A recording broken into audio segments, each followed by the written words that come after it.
একই রকম পটলের রেসিপি খেতে বিরক্ত লাগলে এই রেসিপিটি একবার ট্রাই করে দেখতে পারেন। খেতে দেখবেন দারুণ লাগবে। একঘেয়ে পটলের স্বাদ বদলাতেই দারুণ লোভনীয় একটি নতুন রেসিপি আজকে আপনাদের সঙ্গে শেয়ার করলাম। তাই ভিডিওটি কোথাও স্কিপ না করে শেষ পর্যন্ত দেখে নেওয়ার অনুরোধ থাকলো। নমস্কার বন্ধুরা, আমি সাথী। আমার কিচেনের আবারও এক নতুন রেসিপিতে আপনাদের সবাইকে স্বাগত জানাই। আজকের রেসিপিতে বানিয়ে দেখাবো পটলের এক অভিনব পদ। রেসিপিটি অজানা হলেও একবার ট্রাই করে দেখতে পারেন, খেতে দেখবেন দারুণ লাগবে। অভিনব কায়দায় তৈরি সহজ পদ্ধতিতে পটলের এই ইউনিক রেসিপিটি একবার ট্রাই করে দেখুন, একবার খেলে বারবার খেতে চাইবেন।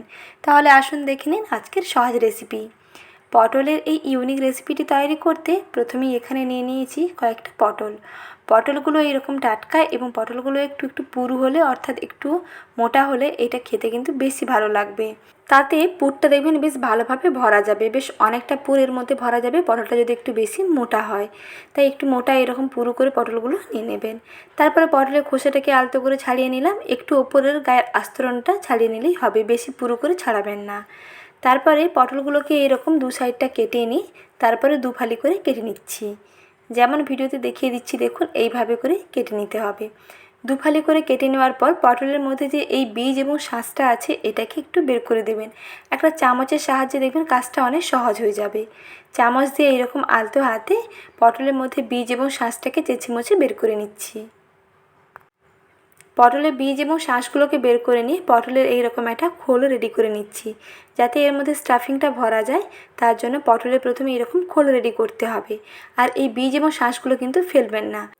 যে স্টাফিংটা তৈরি করা হবে তার মধ্যে এই বীজ এবং শাঁসটাকে দিয়ে দেওয়া হবে। কেমনভাবে বানাচ্ছি শেষ পর্যন্ত ভিডিওটি দেখতে থাকুন কন্টিনিউয়াস, তাহলে ভালোভাবে বুঝতে পেরে যাবেন। আর এইভাবে অবশ্যই একবার হলেও বাড়িতে ট্রাই করে দেখুন। প্রথমে দেখুন পটলের খোল রেডি করে নিলাম। পটলের খোলগুলো ওদিকে থাক, আর এদিকে নিচ্ছি একটি বাটির মধ্যে মসুর ডাল। মসুর ডালগুলোকে জল দিয়ে ভিজিয়ে নিচ্ছি প্রায় 10 মিনিট মতো। মসুর ডালগুলোর মধ্যে একটু বেশি পরিমাণে জল দিয়ে ভিজিয়ে রাখবেন। ডালগুলো দেখবেন বেশ ভালোভাবে জলটা শোক করে নেবে এবং ডালগুলো আগে থেকে অনেকটা ফুলে যাবে আর নরম হয়ে যাবে। ডালগুলোকে প্রায় 10 মিনিট মতন ভিজিয়ে রেখে দিচ্ছি। আর ততক্ষণে এদিকে পটলের যে খোলগুলো রেডি করে নিয়েছিলাম সেগুলো কিন্তু ভালো করে ধুয়ে পরিষ্কার করে নিয়েছি। তারপরে এগুলোকে একটু নুন মাখিয়ে নিচ্ছি। এখানে কিন্তু কোনো রকম হলুদ গুঁড়ো অ্যাড করবেন না। হলুদ গুঁড়ো যদি অ্যাড করা হয় তাহলে কিন্তু পটল ভাজার সময় পটলের গায়ের কালারটা সম্পূর্ণ চেঞ্জ হয়ে যাবে, পটলগুলো কালচে হয়ে যায়। তাই পটলটার মধ্যে হলুদ গুঁড়ো না মিশিয়ে শুধু লবণ মেশাবেন, তাহলে পটলের অরিজিনাল যে একটু গ্রিন কালারটা থাকবে তাতে দেখবেন দেখতে ভালো লাগবে পটলটা। তাই হলুদ গুঁড়ো না মাখিয়ে শুধু লবণ মাখিয়ে দেবেন, তাতে স্বাদও দুর্দান্ত হবে আর কালারটাও ভালো হবে। প্রায় 10 মিনিট হয়ে গেছে। ডালগুলো দেখুন বেশ সুন্দর জলটাকে শুক করে নিয়েছে। ডালগুলো দেখুন আগে থেকে কিন্তু বেশ ফুলে গেছে। এখন ডালগুলোকে ভালো করে 2 থেকে 3 বার এরকম জল দিয়ে ভালো করে ধুয়ে পরিষ্কার করে নেবেন। ডালের যে উপরে ঘোলা জলটা আছে এটাকে 2 থেকে 3 বার ফেলে দিতে হবে। তারপরে ডালটাকে ভালো করে ধুয়ে পরিষ্কার করে নিয়ে একটা মিক্সার গ্রাইন্ডারে নিয়ে নিচ্ছি। আর এখানে কিন্তু কোনো রকম জল অ্যাড করবেন না, শুধু ভেজানো ডালটাকেই দেবেন। তারপরে এর মধ্যে একটা কাঁচা লঙ্কা দিলাম, আর যে পটলের বীজ এবং শাঁসটাকে বের করে নিয়েছিলাম সেগুলো দিয়ে দিলাম। একসঙ্গে মিশিয়ে ভালো করে পেস্ট করে নিচ্ছি। বেশি একেবারে মিহি করে পেস্ট করবেন না, মোটামুটি দেখুন এইরকম একটু দানা দানা থাকবে, তাতে কিন্তু খেতে ভালো লাগবে। একেবারে মসৃণ হবে না, একটু দানা দানা থাকবে। ডালটাকে দেখুন এইভাবে করে বেটে নিয়েছি। এখন এই ডাল এবং কাঁচা লঙ্কা এবং পটলের বীজের যে পেস্ট তৈরি করে নিয়েছি এটাকে একটা বাটির মধ্যে নিয়ে নিচ্ছি। এর সঙ্গে আরও কিছু উপকরণ মিশিয়ে নেব। প্রথমে একটা বাটির মধ্যে নিয়ে নিলাম মসুর ডালের পেস্ট, তারপরে দিয়ে দিচ্ছি এর মধ্যে স্বাদ মতো লবণ। একটি চা চামচের 3 ভাগের 1 ভাগ লবণ দিলেই হবে। আর দিচ্ছি কুচনো পেঁয়াজ। পেঁয়াজগুলোকে এরকম ছোটো ছোটো মিহি করে কেটে নিয়েছি। আর দিচ্ছি কুচনো কাঁচা লঙ্কা। যেহেতু এর মধ্যে প্রথমে একটা কাঁচা লঙ্কা দিয়ে বাটা হয়েছে তাই ঝালটা এখানে একটু বুঝে দিয়ে দেবেন। বেশি চাইলে অবশ্যই বেশি অ্যাড করবেন, নাহলে কম চাইলে কম করবেন। তারপরে দেখুন এখানে দিলাম অল্প একটু হলুদ গুঁড়ো। আর কিন্তু বেশি উপকরণ এখানে লাগবে না। এই সামান্য কটি উপকরণেই দারুণ একটা পুর রেডি হয়ে যাবে। মসুর ডালের সঙ্গে সব কিছুকে ভালো করে মিশিয়ে নিলেই পুর একেবারেই রেডি।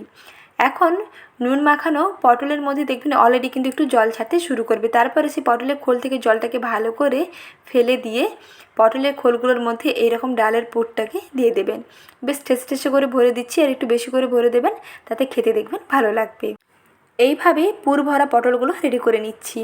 এর আগেরও একটি রেসিপিতে আমি ইউনিক একটি পটলের পুরভরা ভাজা রেসিপি শেয়ার করেছিলাম, তাতে আপনারা অনেক ভালোবাসা দিয়েছেন, তার জন্য আপনাদেরকে অসংখ্য ধন্যবাদ। তাই এই রকম যদি আপনারা অনেক ভালোবাসা দিতে থাকেন তাহলে আরও নতুন নতুন রেসিপি শেয়ার করার চেষ্টা করব। তাহলে এইভাবে পাশে থাকুন। ঠিক একইভাবে দেখুন সবগুলো পটলগুলো মধ্যে মসুর ডালের পুরটাকে ভরে নিলাম। এখন এগুলোকে সাদা তেলের মধ্যে ভেজে নিতে হবে। বেশি তেলেরও প্রয়োজন নেই, একেবারে ডুবো তেলে ভাজা প্রয়োজন নেই। কড়াইতে মোটামুটি অল্প একটু তেল দিয়ে তেলটাকে বেশ ভালো করে প্রথমে গরম করে নিলাম। একটু খুন্তি দিয়ে কড়াই চারদিকে তেলটাকে একটু স্প্রেড করে দিলাম যাতে সব জায়গায় তেলটা ছড়িয়ে যায়।